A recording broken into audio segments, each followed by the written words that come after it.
श्रीपादराजं शरणं प्रपद्ये. अध्याय 21. श्री दंडी स्वामींची कुक्कुटेश्वर येथे भेट. साधकांसाठी स्थानशुद्धी, भावशुद्धी आवश्यक. मी महागुरूंच्या आज्ञेप्रमाणे गुरुचरण यांच्याबरोबर मांचाल ग्रामदर्शनासाठी निघालो. जाताना वाटेत आम्ही श्रीपाद प्रभूंच्या लीलांबद्दलच बोलत होतो. अध्यात्माबद्दलचे अनेक विषय मी श्री गुरुचरणांकडून समजून घेत होतो. मी श्री गुरुचरणांना म्हणालो, वशिष्ठ ऋषींचा अंश असलेली व्यक्ती, गोत्र माझ्या संस्थानात पुजारी म्हणून येईल असे श्रीपाद प्रभू म्हणाले.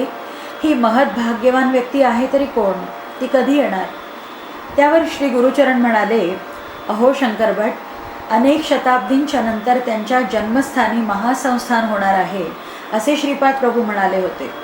त्या महासंस्थानात कोणी एक महातपस्वी येणार असल्याचा प्रभूंचा संकल्प होता. त्यांच्या दिव्य संकल्पाशिवाय महातपस्वी येणार नाहीत. दीर्घकाळ ध्यान, आराधना, पवित्र मंत्रोच्चार व श्रद्धायुक्त अंतःकरणाने पूजा विधान हे सर्व केल्याने ते स्थान, ती भूमी आणि वायुमंडळ अत्यंत शुद्ध होते.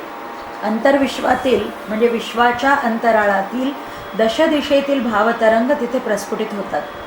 पवित्र भाव असणारे भक्त देखील तेथील पवित्र स्पंदनांचा स्वीकार करतात.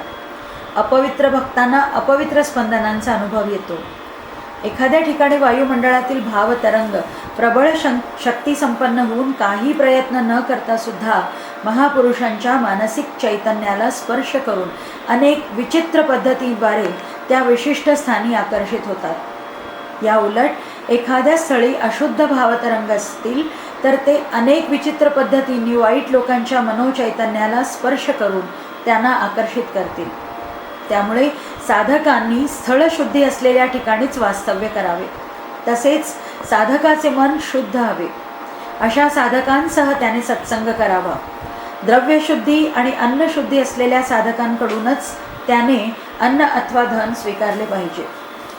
वेदांतील महापंडित म्हणविल्या जाणाऱ्या व्युत्पन्न ब्राह्मणांना सुद्धा श्रीपाद प्रभूंच्या कृपा कटाक्षाचा लाभ होऊ शकला नाही.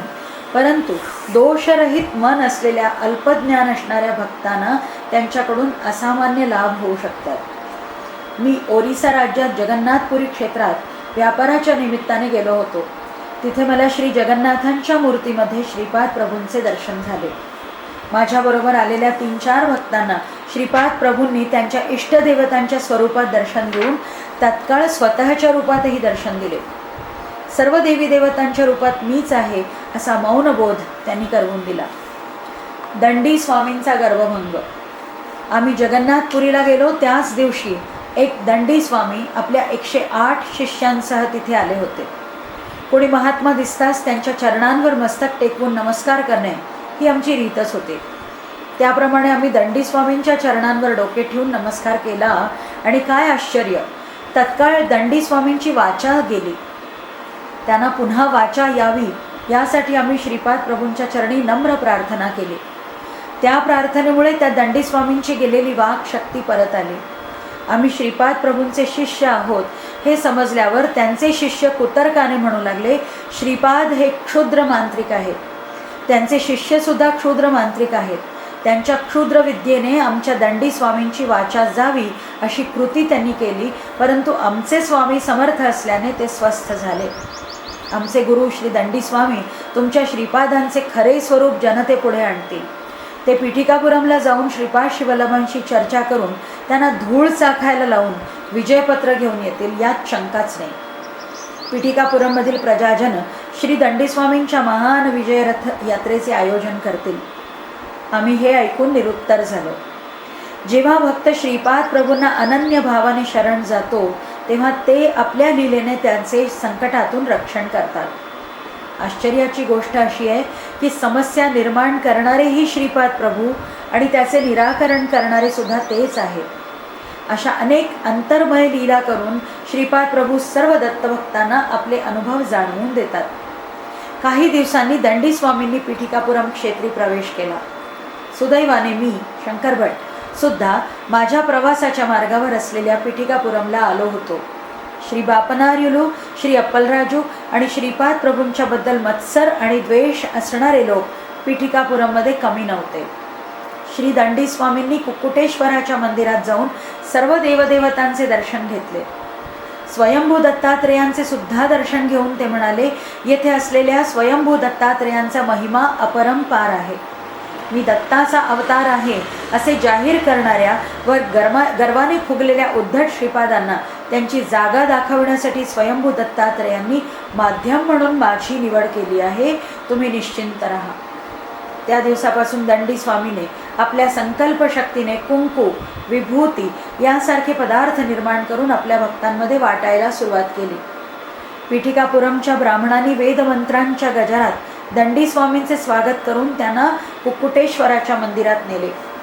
सर्व गावात दवंडी पिटून दंडी स्वामी आल्याची सूचना दिली गेली आणि स्वतः दत्तावतार असल्याचा आव आणणाऱ्या श्रीपादांनी आपली चूक कबूल करून दंडी स्वामींनी साष्टांग नमस्कार घालावा असे जाहीर केले. श्री बापनाचार्युलूंनीही दंडी स्वामींचे दर्शन घेऊन त्यांना शरण जावे. श्री अप्पलराजू शर्मा यांनी श्री दंडी स्वामींचे दर्शन घेऊन पिढ्यानपिढ्या पूजा अर्चा होत असलेली त्यांच्या घरातील कालाग्निशमन दत्ताची मूर्ती त्यांना अर्पण करावी आणि त्यांनी दिलेली शिक्षा स्वीकारून त्यांना शरण जावे असेही सांगण्यात आले. व्यंकटप्पय्या श्रेष्ठींच्या अध्यक्षतेखाली आर्य वैश्य समितीचे संमेलन भरविण्यात आले. या संमेलनात सर्व संमतीने असे ठरवण्यात आले की काहीही झाले तरी श्री दंडी स्वामींच्या या अकृत्यांमध्ये श्रीपाद प्रभू, अप्पलराज शर्मा आणि बापन्नाचार्य यांनी सहभागी होऊ नये व त्यांच्यापुढे नमून शरणागती पत्करू नये.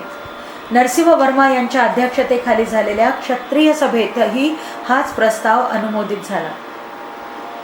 श्रीपाद प्रभू आपल्या आजोळी घराच्या अंगणात असलेल्या औदुंबराच्या झाडाखाली विश्रांती घेत होते. दिव्य कांतीचे तेज पसरविणाऱ्या श्रीपाद प्रभूंकडे पाहता श्रीपाद प्रभूंचे आजोबा आणि श्रेष्ठी गहिवरून गेले. त्यांच्या डोळ्यातून काही अश्रुबिंदू ओघळले. बापनार्युलू, श्री नरसिंह वर्मा आणि श्रेष्ठी हे तिघेही शांतपणे श्रीपादांच्या जवळ बसले. अप्पलराज शर्मांची अवस्था तर वेड्याप्रमाणे झाली होती. तेही निस्तब्ध होते.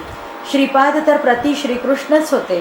ते झोपेतून जागे झाले आणि म्हणाले, मला खूप भूक लागली आहे आणि मी दही भात खाणार. त्यांची आजी राजमांबा प्रभूंसाठी चांदीच्या भांड्यात दही भात घेऊन आल्या. श्रीपाद प्रभूंनी तो दही भात घाईघाईने खाल्ला. तो भात खाऊन झाल्यावर त्यांनी आपल्या आजोबांना वेदघोष करायला सांगितले. त्यांच्याबरोबर श्री अप्पलराज शर्मा व स्वतः प्रभूही वेदपठण करीत होते. त्याचवेळी कुक्कुटेश्वराच्या देवळात एक आश्चर्यचकित करणारी घटना घडली. स्वयंभू दत्तात्रेयांच्या मुखावर दही भाताची शिते दिसली. पुजाऱ्याने वस्त्राने 2-3 वेळा पुसूनही ती शिते पुन्हा तिथे येत राहिली. श्रीपादांची ही अद्भुत लीला होती. दंडी स्वामी आपल्या शिष्यांसह आणि श्री पीठिकापुरातील नवीन शिष्यांसह बाहेर जावयास निघाले. ते सर्व एकामागून एक पावले टाकीत चालले होते, पण त्यांना त्यांच्या पावलांखालची जमीन वाढत असल्याचा भास होत होता. बघणाऱ्यांना असे दिसत होते की त्यांच्या पायांची हालचाल होत असूनही ते एकाच ठिकाणी राहून पुढे जाऊ शकत नाही. याप्रमाणे या विचित्र क्रियेत बराच वेळ गेला. सर्वांना हे अद्भुत दृश्य बघून आश्चर्य वाटले.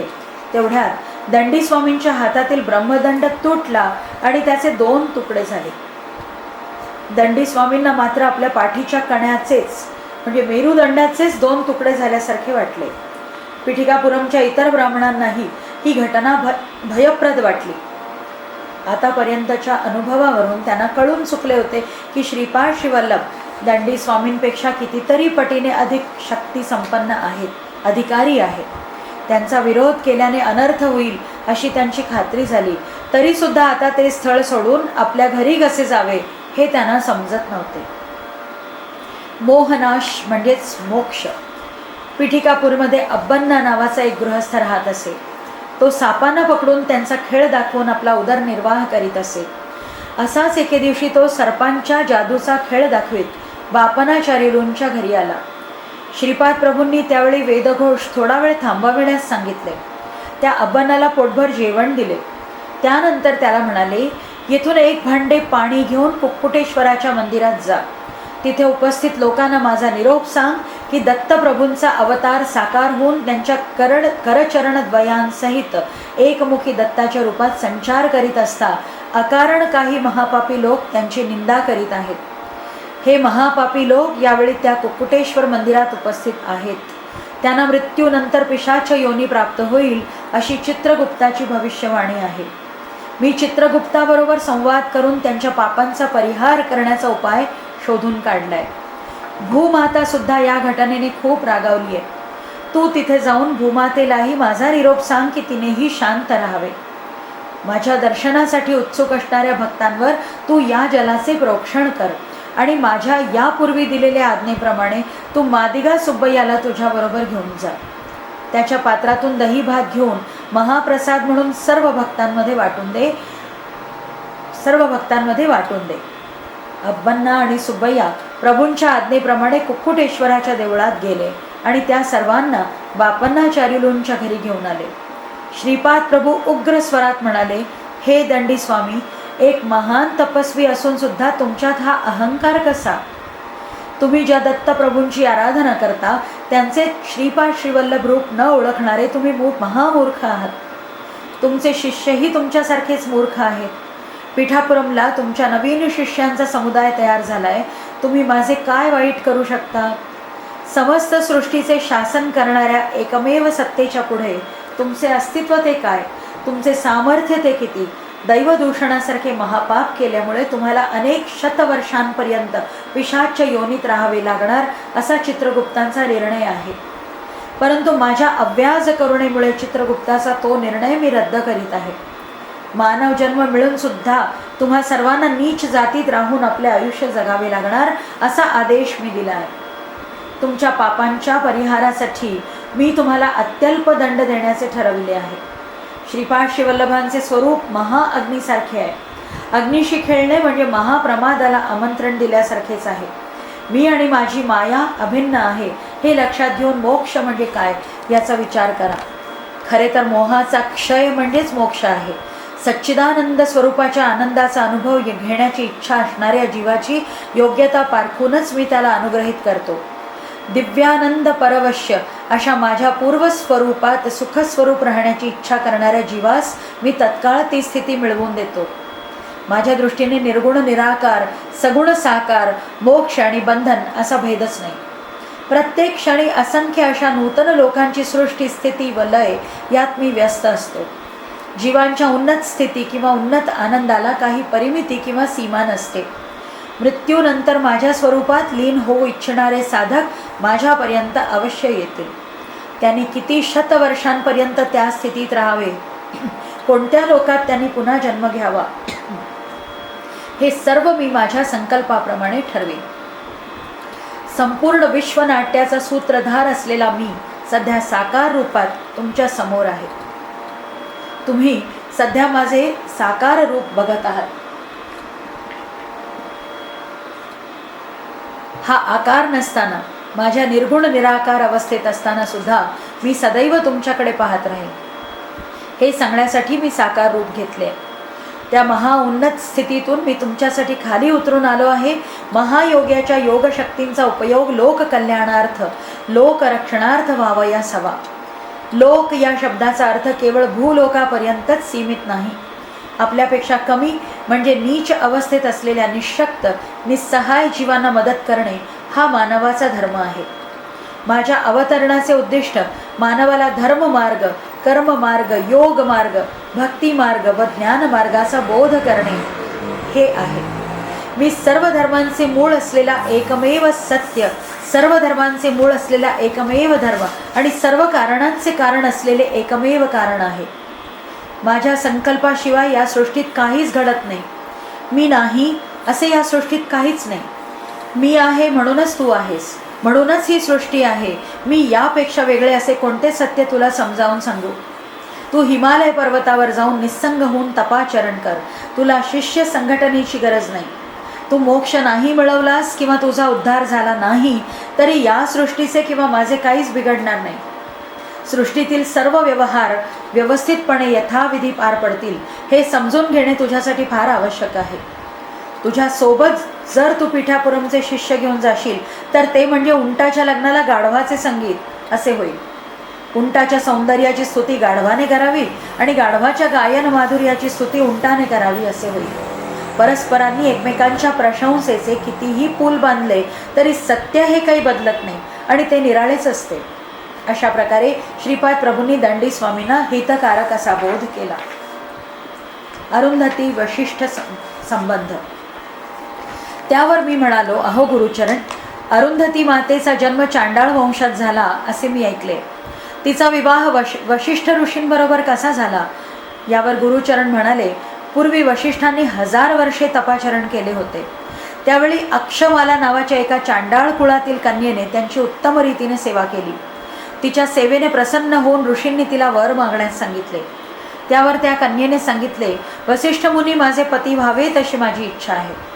तेव्हा मुनी म्हणाले, अक्षमाले, तू एक चांडाळ कन्या आहेस आणि मी एक सत्शील ब्राह्मण आहे. पत्नी म्हणून तुझा स्वीकार करणे मला कसे शक्य आहे? यावर अक्षमाला म्हणाली, आधी वर मागण्यास आपणच मला प्रेरित केले आणि इच्छित वर मागितल्यावर आता वचनापासून मागे का फिरता? वाक दोषाच्या भीतीने वसिष्ठ मुनी म्हणाले, तुझा देह माझ्या इच्छेप्रमाणे करण्यास तुझी संमती आहे काय? अक्षमालेनी होकार देताच वसिष्ठ मुनींनी तिला भस्म करून पुन्हा जिवंत केले. अशी ही क्रिया त्यांनी 7 वेळा केली. 7व्या जन्मी तिचे चांडाळ वंशातील सारे दोष नष्ट होऊन ती अत्यंत पवित्र स्त्री झाली. तेव्हा वसिष्ठ ऋषींनी तिच्याबरोबर विवाह केला.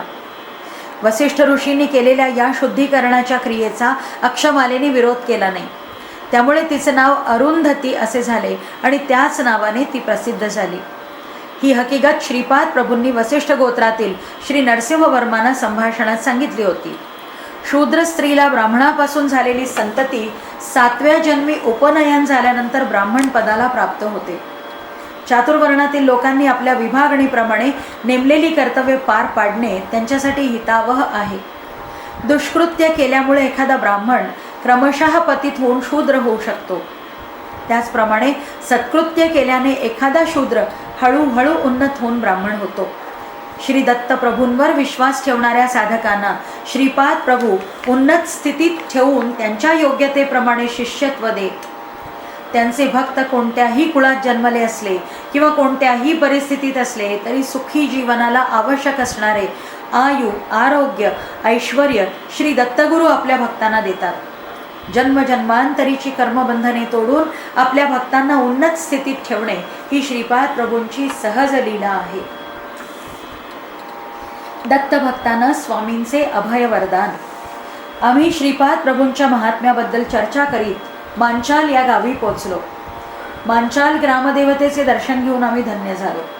तिने आपल्या दिव्य हस्ताने आम्हाला प्रसाद भरविला आणि म्हणाली, पूर्वीच्या काळी प्रल्हादास गुरुबोध केलेले श्री दत्तात्रेयच भूलोकात श्रीपाद शिवल्लभांच्या रूपात अवतरित झाले. श्रीपाद प्रभूंचा संकल्प तर अनाकलनीय असतो. येणाऱ्या शताब्दीत प्रल्हाद सार्वभौम गुरु म्हणून अवतरतील. हा प्रदेश मंत्रालय या नावाने प्रसिद्ध होईल असे मला श्रीपाद प्रभूंनी स्वतः सांगितले होते. ते दररोज तुंगभद्रा नदीचे पाणी घेतील. तुमचे सारे शुभमंगल होवो. असे बोलता बोलताच ती देवी आपल्या पूर्व रूपात आली. आम्ही तिथून निघताना कृष्णदास नावाचा चांडाळ जातीचा विष्णुभक्त भिक्षू तिथे आला. मांचाल ग्रामदेवतेने त्याला सुद्धा प्रसाद आणि फुलांची एक माळ देऊन कुरुगड्डीला जाण्याची सूचना केली. आम्ही तिघे म्हणजे गुरुचरण, कृष्णदास आणि शंकरभट्ट आता कुरुगड्डीकडे निघालो. सर्व दत्तभक्तांचे कुळ एकच असते. त्यांना दत्ताचा प्रसाद कोणत्याही कुळातील भक्ताने दिला तरी त्याचा मोठ्या प्रेमाने स्वीकार करतात. आता आमच्याबरोबर प्रवासात कृष्णदासही असल्यामुळे आम्हाला नवा उत्साह आला होता. बोलता बोलता एका प्रसंगानुसार कृष्णदास म्हणाले, जर दक्षिणा म्हणून देऊ केलेल्या 16, 116 व 1116 या अंकांचे महत्त्व जाणले तर श्रीपादांच्या 2, 4, 9, 8 या अंकाचा अर्थही समजू शकतो. परमात्म्यापासून ज्याप्रमाणे जगाची निर्मिती होते त्याचप्रमाणे पित्यापासून पुत्रांची उत्पत्ती होते. वर आपल्या विवाहाच्या वेळी होमाच्या अग्निदेवतेस प्रार्थना करतो, हे अग्निदेवा, मला या वधूपासून 10 अपत्यांची प्राप्ती व्हावी. तो स्वतः 11वे अपत्य बनतो. त्यामुळे 10 अपत्यांना जन्म देणे हे धर्मसंमत आहे. त्यानंतर त्याची पत्नी मातृरूप असते. पुत्र हा आपल्या वडिलांचा 1/10 भाग असतो किंवा पित्यामध्ये 10% पुत्र असतो. अर्थात 10 रूप 10 संतान म्हणजे पूर्णांक रूप पिता असेही म्हणता येईल. 10 अपूर्णांकाचे लोक एकत्र केल्याने वडील नावाचा पूर्णांक तयार होतो. शिव हे आत्म्याचे स्वरूप असल्याने तो परिपूर्ण असतो. जेव्हा 16 दशांश अपूर्णांकांना 10ने भागले जाते तेव्हा उत्तर येते पूर्णांक 1. हा पूर्णांक 1 शिवाचे प्रतीक आहे आणि 6ची बाकी उरते. विष्णू हे माया स्वरूप मूळ प्रकृतीचे स्वरूप होत. प्रकृती ही पुरुषाच्या निम्मी असते, त्यामुळे 10चे निम्मे 5 होतात. वरील 6 या बाकीस 5ने भागले असता 1 हा पूर्णांक येतो, जो विष्णूचे प्रतीक आहे. आता शिल्लक राहतात 1 दशांश. पुरुष आणि प्रकृती, शिव आणि विष्णूंची अपत्य असल्या कारणाने त्यांच्यात ब्रह्म हे दशांश रूप आहे. म्हणून जेव्हा वरील 1 या बाकीला 1ने भागले तर 1 पूर्णांक येतो, जो ब्रह्माचे प्रतीक आहे. आता बाकी शिल्लक राहत नाही. पूर्ण या शब्दाचा अर्थ आहे शून्य. तो निर्गुण आहे, म्हणून तो रुद्ररूप समजला जातो. या समस्त विश्वाचा लय झाल्यावर उरणारे ते शून्यच असते.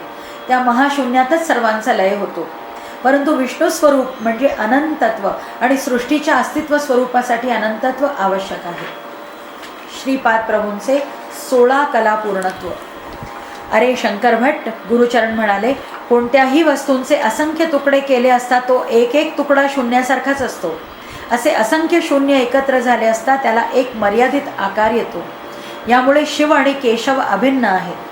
वरील दशांश अपूर्णांकाच्या भागाकारात 16ला 10ने भागल्यास शेष 6 राहतात. ही 6 अपूर्णांक स्थाने 10ने भागल्यावर 5 दशांश अपूर्णांकाच्या आकड्याची बेरीज विष्णूचे प्रतिनिधित्व करते असे मानले गेले. पंचमहाभूतात्मक असलेली सृष्टी विष्णू स्वरूप मानली जाते. दक्ष यज्ञाचा विध्वंस करणाऱ्या वीरभद्राला श्री विष्णू म्हणाले, मूल प्रकृतीने ईश्वराच्या आनंदासाठी घेतलेले पार्वतीचे रूप, राक्षसांशी युद्ध करणाऱ्या दुर्गेचे रूप आणि कोपावस्थेतील कालिका माता पुरुषाच्या रूपात असलेल्या वीरभद्र या सर्वांमध्ये मूळ प्रकृती माझ्या रूपातच उपस्थित आहे. श्रीपाद प्रभूंना षोडश कला संपन्न म्हणण्याचाही उद्देश हाच आहे. 16 वर्षांचे वय असताना श्रीपाद प्रभू पीठिकापूर सोडून गेले. ते स्वतः ब्रह्मा 1 दशांश, विष्णू म्हणजे 5 दशांश आणि महेश्वर म्हणजे 10 दशांश या तिघांचे स्वरूप असल्याने षोडश कला परिपूर्ण आहे. देवतांची विविध रूपे. श्री विष्णू हे प्रकृतीचे मूर्त रूप असल्याने 5 दशांश चिन्ह हे विष्णूचे प्रतीक आहे. ब्रह्मदेव, पार्वती व परमेश्वराच्या योगिक एकीकरणातून निर्माण झालेला पुत्र असून तो शिवरूपाचा 1 दशांश भाग आहे. कारण स्पष्ट आहे, चैतन्य रूप असलेले शिव प्रधान आहे. विष्णू रूप आभासात्मक विश्वाचे प्रतीक असल्याने ते अप्रधान आहे. त्यामुळे ब्रह्मदेव शिवामध्ये दशांश रूपाने आहे. अशा दशांश रूप ब्रह्माचे प्रतीक 1 आहे. 1 हा अंक 2 ते 9 या अष्टमूर्तींमध्ये व्याप्त असतो. म्हणून ब्रह्मदेवाला नवप्रजापतीचे 1 आणि 8 म्हणजे 9व्या प्रजापती असे रूप प्राप्त झाले.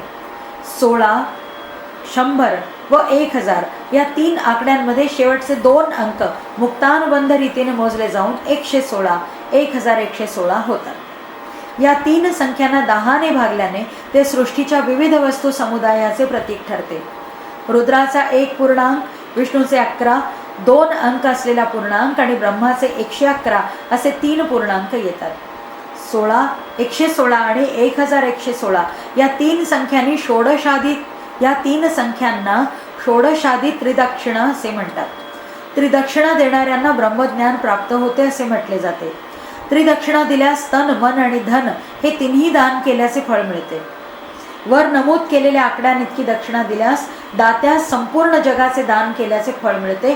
कारण पिंडांड दान हे जगाचे प्रतीक आहे. आपले शरीर सवनत्रयांचे म्हणजे यज्ञ स्वरूप आहे. प्रातः सवन यज्ञ, माध्यंदिन सवन यज्ञ आणि तिसरे सवन यज्ञ म्हणजेच गायत्री, त्रिष्टुप आणि जगती छंदांसंबंधी वर्ण आहेत. त्यात त्या छंदांना आवश्यक विशिष्ट संख्यांची अक्षरे असतात. म्हणजेच गायत्रीमध्ये 24 अक्षरे, त्रिष्टुपमध्ये 44 अक्षरे आणि जगतीमध्ये 48 अक्षरे असून त्यांची बेरीज 116 होते. त्यामुळे पिंडांडदान, शरीरदान केल्याने वर नमूद केल्याप्रमाणे द्रव्यदानाचेही फळ मिळते. सवित्र काठक यज्ञाचे फलित म्हणजे श्रीपाद प्रभूंचा अवतार. सकल जनांच्या बुद्धिमत्तेस प्रेरित करणारी आणि सर्वातील मंडलाच्या मध्यभागी असलेले दिव्य तेज म्हणजेच गायत्री माता आहे. तिची 24 प्रतीके आहेत. 9 ही संख्या ब्रह्माचे प्रतीक आहे. 8 हे मायेचे द्योतक आहे. त्रेतायुगात भारद्वाज मुनींनी पीठिकापुरम या क्षेत्री सवित्र काठक यज्ञाचे आयोजन केले होते. त्यावेळी ऋषींनी केलेल्या भाकिताप्रमाणे आज पीठिकापूरमध्ये श्रीपाद श्रीवल्लभांचा अवतार झालाय.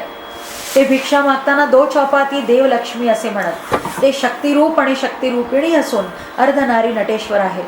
ते त्यांच्या स्वरूपाने साधकांच्या बुद्धीची व प्रवृत्तीची प्रगती करवून त्यांना धर्ममार्गाने जीवन व्यतीत करण्यास प्रेरित करतात. हेच त्यांच्या या महाअवताराचे वैशिष्ट्य आहे. त्यांच्या बोधप्रद वाक्यांचे व्याकरण समजणे आणि त्यांच्या लीलांचे आकलन करणे अशक्य आहे. या नवीन व्याकरणाचे ते स्वतःच करते आहे. त्यामुळे ते केवळ त्यांनाच समजू शकते. मला म्हणजे शंकर भट्टाला कृष्णदासांच्या संगतीने अनेक विषयांची माहिती मिळाली. अनेक नवीन गोष्टींचे ज्ञान झाले. पांडित्यपूर्ण परंतु अहंकारी साधकांना श्रीपाद प्रभूंच्या कृपेचा लाभ होत नाही. कृष्णदास म्हणाले, श्रीपाद प्रभू हे पिपीलिकेपासून म्हणजे मुंगीपासून ते ब्रह्मापर्यंत सर्वत्र व्याप्त आहे. एकदा नरसिंहवर्मांच्या शेतात श्रीपाद श्रीवल्लभ आणि वर्मा विश्रांती घेत होते. तेवढ्यात तिथे अनेक नाग आले. श्रीपाद प्रभूंनी प्रत्येक नागाचा फणा त्याच्या शरीरापासून मोठ्या चमत्कारिकपणे वेगळा केला. त्यांना एका बाजूला फेकून त्यांचे अनेक ढीग तयार झाले. नरसिंहवर्मांना गाढ झोप लागली होती. त्यांच्या जवळच अशा प्रकारच्या मुंग्या एकत्र झाल्या की ज्यांच्याबद्दल कधीही पाहिले किंवा ऐकले नव्हते. त्या मुंग्या चावून नरसिंहवर्मांची झोप मोड होऊ नये म्हणून श्रीपाद प्रभूंनी त्या सर्व मुंग्यांना मारले. थोड्याच वेळात नरसिंहवर्मांना जाग आली.